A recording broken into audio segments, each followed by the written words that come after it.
So if you don't enjoy what you're doing for even a minute, stop doing it. So Q&A time. What we thought about, this was before, you would have seen it on my Facebook, and if you haven't followed my Facebook before, we'll have all the details in the description down below. I almost forgot where we put it. Yeah. But Hannah's also going to do a combination of questions we often get and stuff that we thought would be interesting to answer, really. So I just want to say kia orana, everyone. Yeah, I didn't say that actually. Kia orana. Yes, everyone, we are dedicated to you. We are out here in the rain in Rarotonga, okay? This was your idea though. I could not think of a worse thing to do than come out, do a vlog in the rain. But actually what it means is there's hardly anybody else around, so we're not filming guests unnecessarily, yes. So that is a good thing. There are things that we often get asked when we travel around New Zealand and the world, really, about the stuff that I do and Hannah does. So I think, should we start with, what do we do? What do you do, Jade?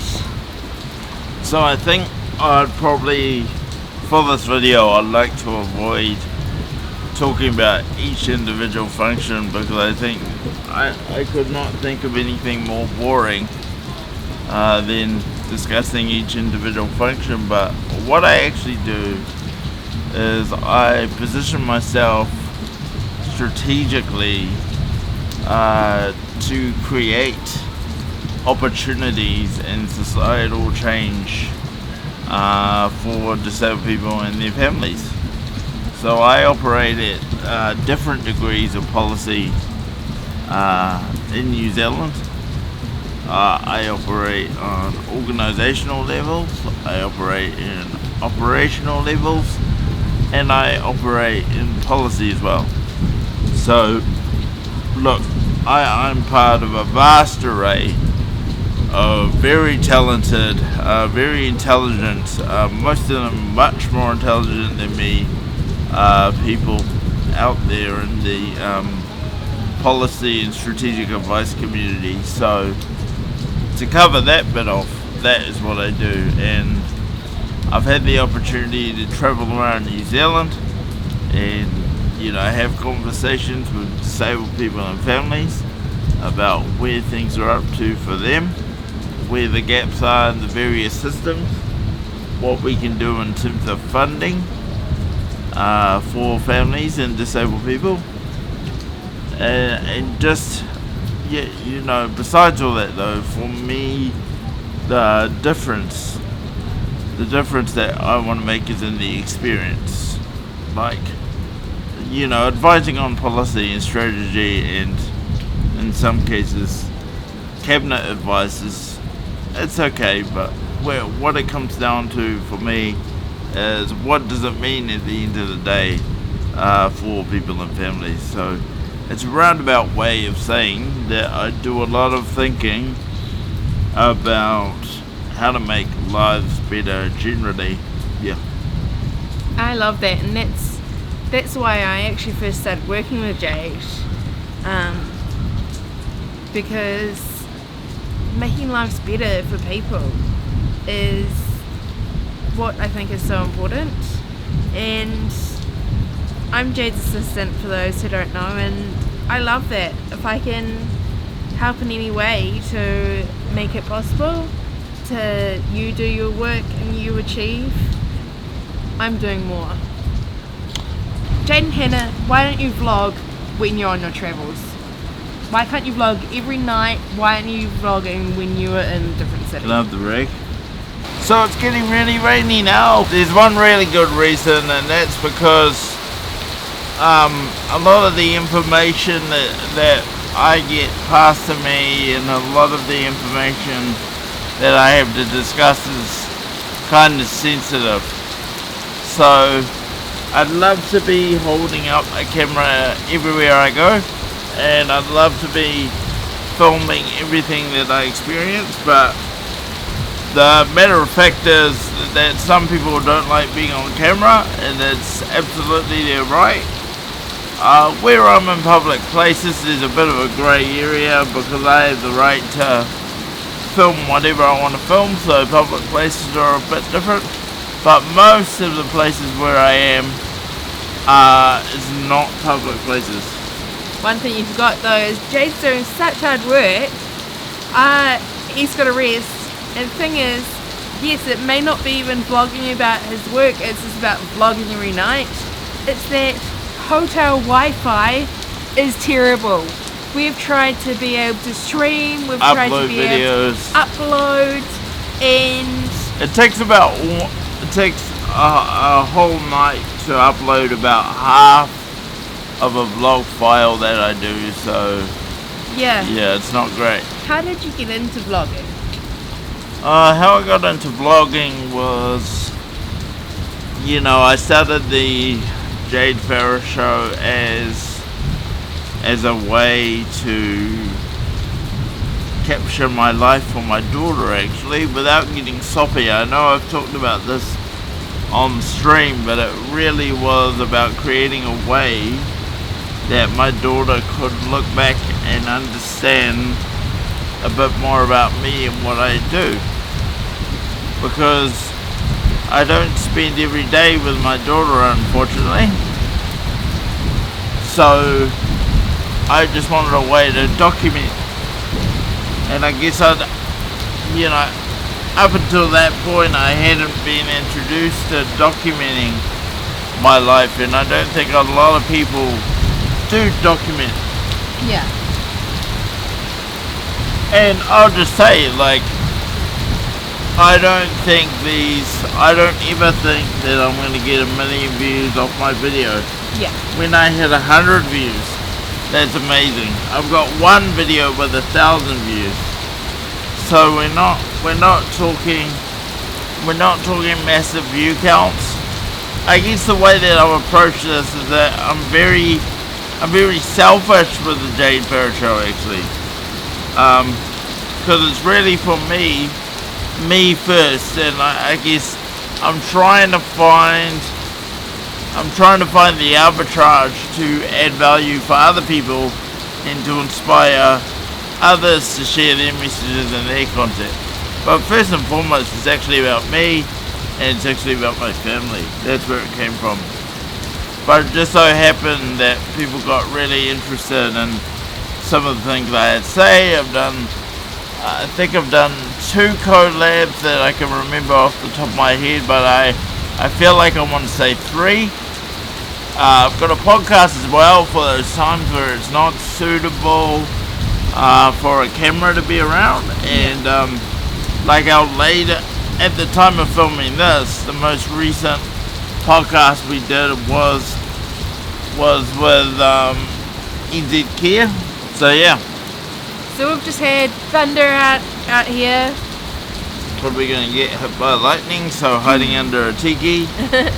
Why do you do so many jobs at once?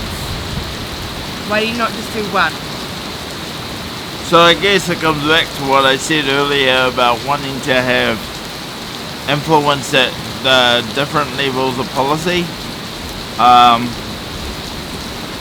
Change can be made at all levels, and to those that choose to specialise, all due respect, if you're an expert in your field, if you're great at the operational space, if you're great at the organisational space, if you're passionate about the policy level, that's not to take away on that. So I absolutely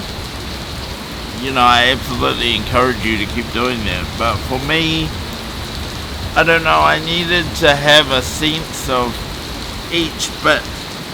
It's kind of like, how when you're little and you get those kids and you learn how to make the light bulb turn on? Yeah. So some people are all about the battery, and some people are all about the cable, and some people are all about the light bulb. And when those people come together, it's really, really cool. I just want to say that again. If you specialize in your area, that's great. But for me, I guess I wanted to understand the battery, the cable, and the light bulb all in one. The issue for me on that is, I guess, it does stretch my time. So I'm not able, well, I wouldn't say not able, but I wouldn't classify myself as an intensive expert in any sort of policy area. So what I do in that respect is make sure that I'm surrounded by people that are those people that specialize, they invest, they get into the detail. I'm not a detail person. I like to understand broadly. I like to get the bigger picture, and I like to know exactly what the experience is going to be out the other end. So we had to come back inside. We got absolutely dumped on. Pretty sure it was your idea to go outside, Hannah. It was my idea to go outside. I thought it'd be a nice effect for you guys, not just us in our room. But the lens was getting sprayed, and also we got to be mindful of the seawater as well. Exactly. So. Where do you find the time, not just to film, to keep up with social media? Because I've been noticing that you've been keeping up with your Instagram lately. So how have you been noticing that? From everything that you've been telling me. Okay. I'm not on Instagram, but I know. Just like, oh, just got to do this on Instagram. Oh, I've just got to do that on Instagram. Yeah, stories are the next thing. Yeah, so love to know, where do you find the time? So it is hard, and I guess it's this thing, and I really wanted to share this today, so I'm glad the question came up. When you're passionate about what you're doing, it doesn't feel like work. Love it. I get a lot of comments about, oh, you work too hard, this, that, work-life balance. I guess one of the things that I'd sort of want to share and promote today is that work-life balance is whatever is meaningful for you. Now, burnout is a real thing, and burnout exists when you're doing something to the max that you're not passionate about. I've never met someone that's successful that isn't entirely passionate about what they're doing. Mm-hmm. So, which is to say, and I think I just hid something in that comment, like, you can only be successful at what you're passionate about. Yes. I don't believe for 1 second, and this might be controversial, I don't believe for 1 second that a person should do any kind of job just to have a job. Mm-hmm. It's gotta be able to display your talent and your passion for what you're trying to promote and do. So if you don't enjoy what you're doing for even a minute, stop doing it. So, I know we haven't really been asked this, but do you travel to go on holiday, or do you travel internationally to go to experience the culture? I mean, all of those things, but actually when I'm traveling, I'm always looking for opportunities, first to add value, mm-hmm. and then to create leverage. Not for myself, actually, to create leverage for others in terms of what I'm able to bring and what my experiences have shown me. So it's about all those things. Of course, you want to go on holiday, you want to relax. Today we're confined to our hotel room. That's fine. I'm sure many people have stories about at least 1 or 2 days at their holiday they got stranded in their hotel room because of the weather. So I'm not feeling bad for that, but looking for ways to add leverage, looking for opportunities to give back, mm-hmm. understand and help people. And that's what I love too, is, yeah, it's good to go on holiday, but I'd like to also add value to the people, add value to myself, add value to others, but learn about the culture, learn about the life. You know, we're, for those who didn't realise, but we live in New Zealand, so, you know, it's great to learn about the world, not just from somebody or from a textbook, but actually being in the physical place of a country. 1 second, you're going to cut this out. It's really itch back. So, for you, how do you find flying? So yeah, flying's a little bit interesting when you have a mobility access need. Like I fly, generally speaking, I think I've flown with another carrier once, but I've flown pretty much 99.9% of the time within New Zealand, whether it's for work or personal. Unfortunately, I've been really disappointed with how long it takes to process a check-in. Yeah. And, you know, it's worth saying that part of that is because my wheelchair has batteries inside. So, because of what happened with the Samsung thing and new considerations for lithium batteries, it's been a real journey.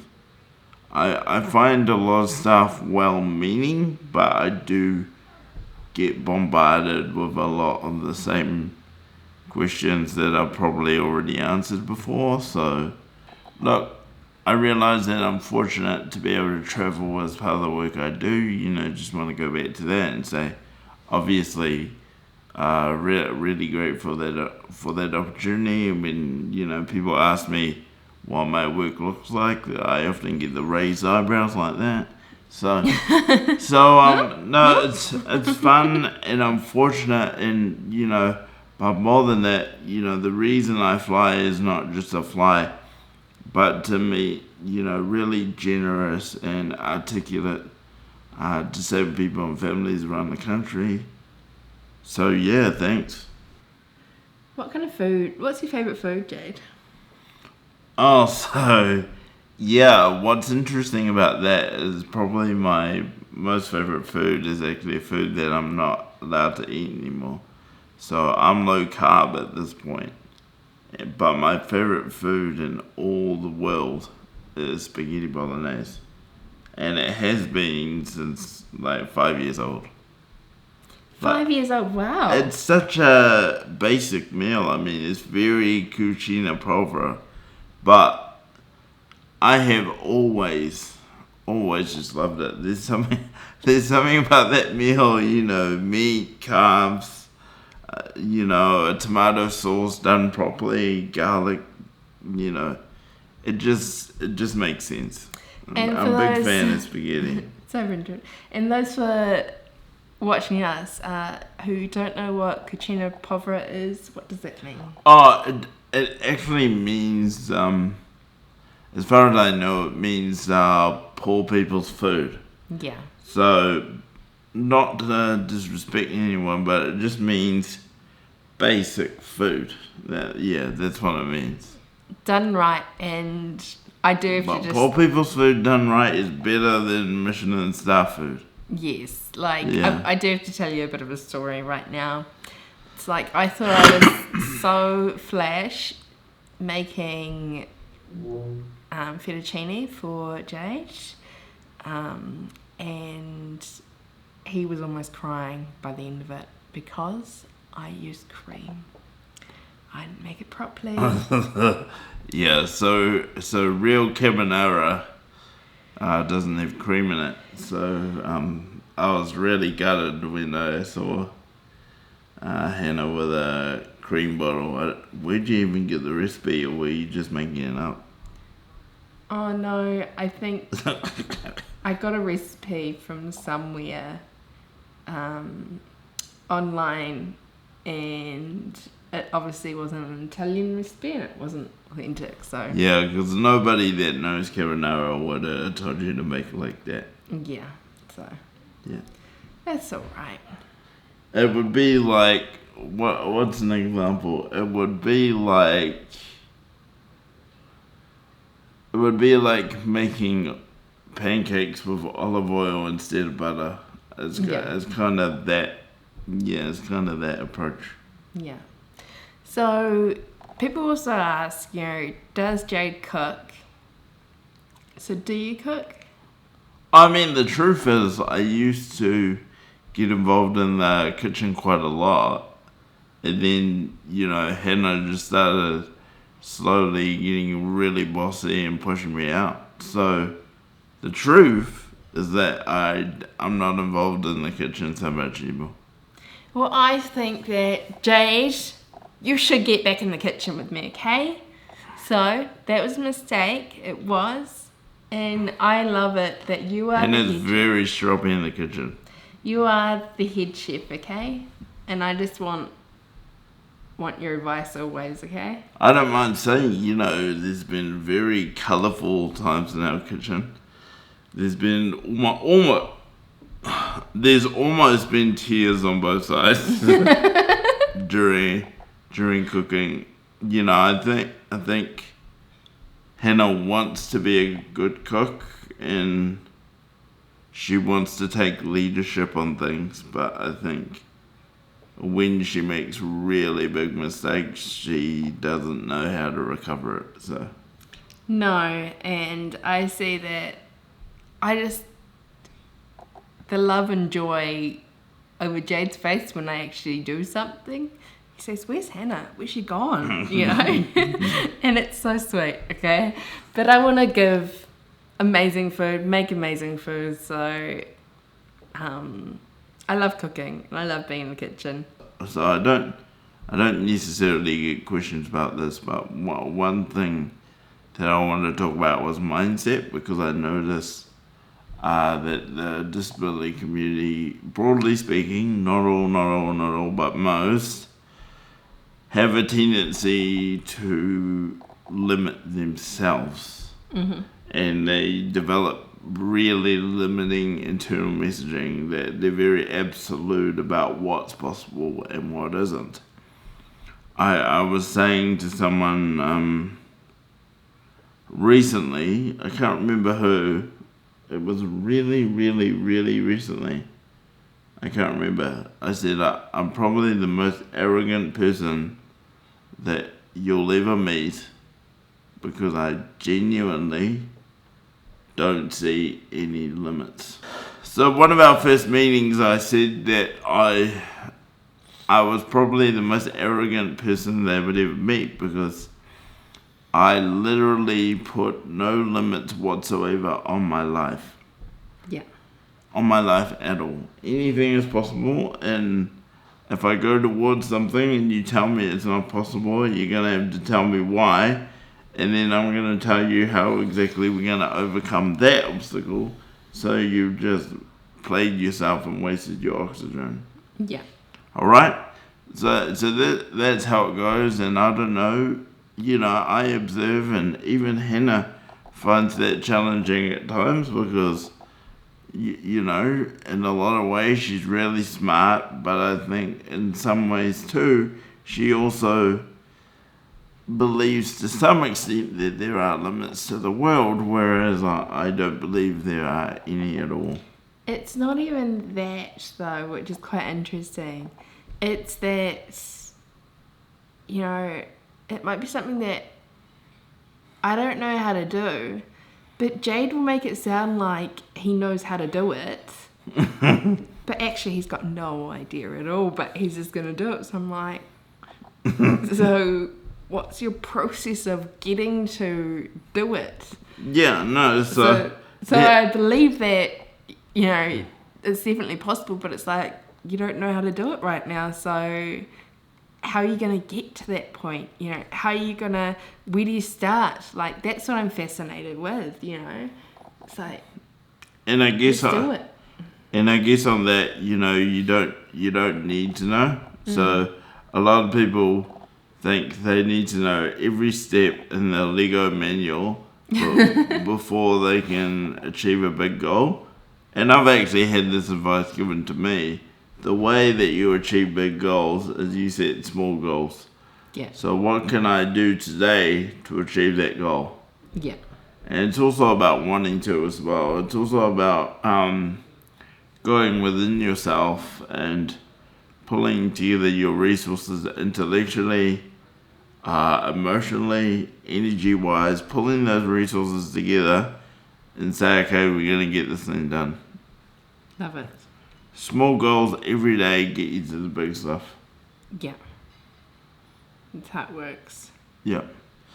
So that's the bit on mindset that I want to talk about, but also expectations. So I often hear from a lot of disabled peers of mine, again, not all, but most, sort of talk about how ableism's a thing and how society puts these expectations on them, and how you have to fit in is a term that I hear quite a lot around the place. And just on that, equally, as I said, I put no limits on myself. I have absolutely no idea how anybody can allow external expectations to be put on them. Nobody can tell me what to do. Nobody can try to impact my health or my safety, tell me to live a certain way or get involved in drugs and alcohol and all that stuff. I mean, I'm not necessarily judging people that are involved in that, but it's sort of like, you've got to ask yourself, sort of, why do you do it? And, most people that I get brave enough to ask about that is that, they say it's fun.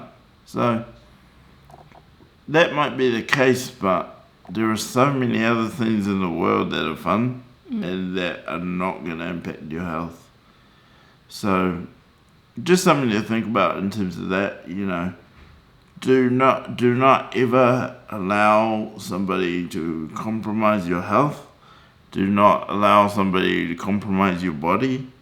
Do not allow anyone to tell you they have a right to your body in any certain kind of way. It just doesn't exist. But equally, though, I would encourage people that are okay with certain things happening to think about how else you could be fulfilled. Rather than seeking external attention all the time. It's a really important thing and not something I've spoken about a lot, but I speak from experience in a lot of ways. I'm not over here, talking shit, just preaching really, but go within and find out what real happiness is. Because I assure you, it's not external attention, it's not drugs or alcohol, it's life. Go and experience life, Eat a lemon meringue pie, go for a run, go flying and look out the window, things like that, ride a bike. Simple things in life, really, isn't it? Go scuba diving. I'm not big on the whole scuba diving thing because I seem to drown myself even though I've got a breathing tube. But do those things. It's not about chemical adjustment of yourself altering your reality. It's just not it. Do you have a question for me? Yeah, I do. What's the most challenging part about supporting someone when you have a disability yourself? The most challenging part of supporting someone when I've got a disability myself is that I guess my weaknesses are your strengths. And I feel like you really need me, but I'm needing you at the same time. So it's internal then. Yeah. you struggle internally that you rely on me as a support person. Yeah. People have said to you, though, that I'm very clear and abrupt.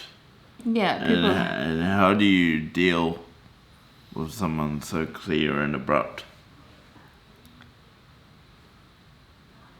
I find it really refreshing. Really refreshing for the fact is you know what you want and you don't see any limits. Whereas people go, well, look at the way you just spoken. I said, well, actually, if you only knew that I've learnt to do the same. I've learnt to say that there's no limits, and I've learnt to say, excuse me, Jade, can I please have your help? Excuse me, Jade, can I have this? Excuse me, Jade, just need you to read this for me, please. Excuse me, Jade. And I really see us as, I love working together with you, because, you know, what you have is my weakness. I wouldn't even say it's a weakness, it's my disability or my ability, and what your abilities may be is I can take care of, and I don't mind. And it's the way, like, some people say, oh, don't worry about Hannah, I'll do this, I'll do that, it's right, you have a rest. And I'm thinking, it's not, I don't need a rest from that, no, don't need a rest. So yeah, I think there's a good place to wrap up the video. I've had a lot of fun bringing this video to you. It's very low key, very informal video. Look, guys, we're all about being open and having, you know, conversations that add value, but also might be somewhat difficult to have. You know, I'm always up for difficult conversations, so I've enjoyed bringing you this content. Thank you for being a committed follower of the content. We're on Facebook, we're on Instagram, we're on YouTube and Twitch, though we haven't been on Twitch for a while. You know, so missing it. Something to do in the new year. All those links are down below, and comments are on for this video as well. So I think what I'd love to see is actually, what do you want to know? What questions do you have for us? You know, we just come out with questions that people have asked us previously, but please ask us questions and we'll bring you in another video. What do you think? Yeah, absolutely. More content on the way, and you know, I say again, thank you for being so loyal. Thank you for being a follower, subscriber, whatever the platform allows you to do. Thank you for the likes. But for now, guys, that'll do for this very impromptu, low-key, lo-fi Q&A vlog. So thank you for being a part of the channel. Thank you for being a part of the journey. Please stay awesome. And we'll see you in the next one. You didn't know your mark? I was going to say, please stay awesome. Okay. Bye. See ya.